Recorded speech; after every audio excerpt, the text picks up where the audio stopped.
हमने बोला था, पिछले क्लास में आपको बताया था कि परस्पर दृष्टि होती है। जो घर सामने होते हैं वो एक दूसरे को दृष्ट करते हैं, या जो भी ग्रह इस घर में बैठे हैं वो सामने वाले घर में बैठ करके अपनी दृष्टि देखते हैं।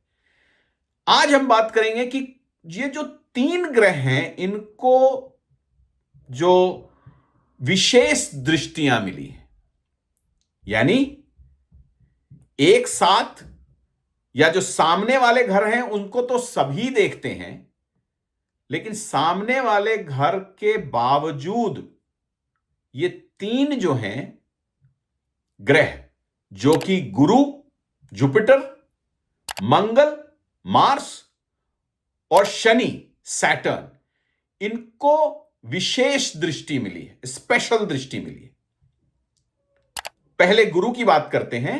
गुरु को जहां भी गुरु बैठे हैं वहां से पंचम, फिफ्थ और नवम, नाइन्थ, ये दृष्टि भी गुरु को मिली है।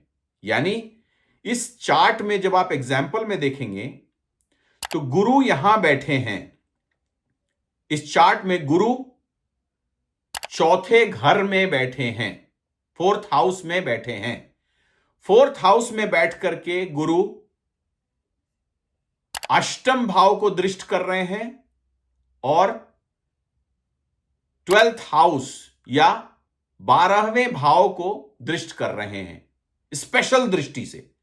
लेकिन गुरु अपने सामने वाले घर को तो हमेशा देखेंगे ही। इसमें इस चार्ट में स्पेशल उसका व्याख्यान नहीं किया गया है, लेकिन गुरु अपने सामने वाले घर को भी देखेंगे, यानी दशम भाव को भी देखेंगे।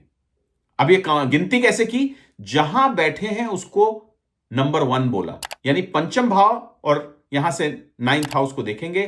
तो यहां से हमने गिनती शुरू की एंटी क्लॉकवाइज। अगर आपको याद होगा तो यहां से हमने गुरु की दृष्टि चालू की, 1 2 3 4 5 6 7 8 9, यानी 5th और 9th दृष्टि गुरु की। जहां से बैठे हैं वहां से 5th और जहां बैठे हैं वहां से 9th, इनको स्पेशल दृष्टि मिली है।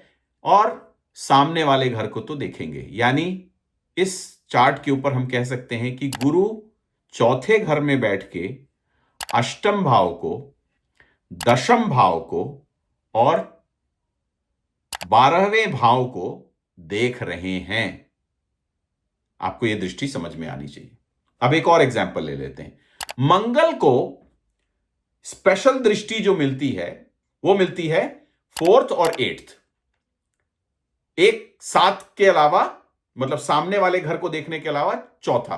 तो मंगल अगर यहां बैठा है तो 1 2 3 4 5 6 7 8, यानी मंगल 7वें घर में बैठ के 10वें घर को भी देख रहा है, पहले घर को भी देख रहा है। पहले क्यों देख रहा है? बिकॉज 7 में बैठ करके अपने बिल्कुल सामने वाले घर को देखेगा हमेशा, और यहां से बैठ करके अपने 8वें घर को भी देख रहा है। 8वां कहां से? 1 2 3 4 5 6 7 8, एंटी क्लॉकवाइज।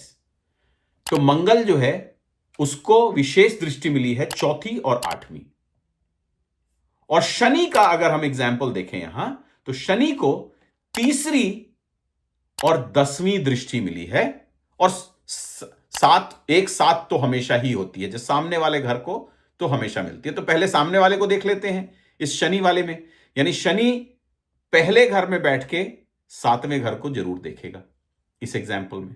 लेकिन इसके ऊपर से जहां बैठा है वहां से 3रा, और जहां बैठा है शनि वहां से 10वां, यानी और कौन से घर पे शनि की दृष्टि आएगी? 1 2 3, यानी 3रे घर पे भी दृष्टि आएगी, और 10वें 1 2 3 4 5 6 7 8 9 10, यानी शनि इस वाले कुंडली में प्रथम भाव में बैठ करके 3रे घर को, 7वें घर को और 10वें घर को दृष्ट करेगा। उसका मतलब क्या होता है वो हम एग्जाम्पल चार्ट में आगे समझेंगे। आज के सेशन में हमको यह समझना था कि ये 3 ग्रह हैं, उनको स्पेशल दृष्टियां मिली हुई हैं। अब ये दृष्टियां अच्छी हैं, बुरी हैं, कैसी हैं, उनके बारे में हम बाद में बात करेंगे, लेकिन ये दृष्टियों को समझने का आपको अंडरस्टैंडिंग अब समझ में आ जानी चाहिए। आप कुछ और अभ्यास करेंगे तो इसके बारे में और आपको समझ में आएगा। आप अपने चार्ट को लीजिए, उसके ऊपर अभ्यास कीजिए कि आपका गुरु कहां बैठा है और वहां से 5th और 9th, आपका मंगल कहां बैठा है वहां से 4th और 8th, आपका शनि कहां बैठा है वहां से 3rd और 10th। ये स्पेशल दृष्टियां हो गई। और जहां बैठा है वहां से सप्तम तो किसी भी प्लैनेट के लिए ट्रू है।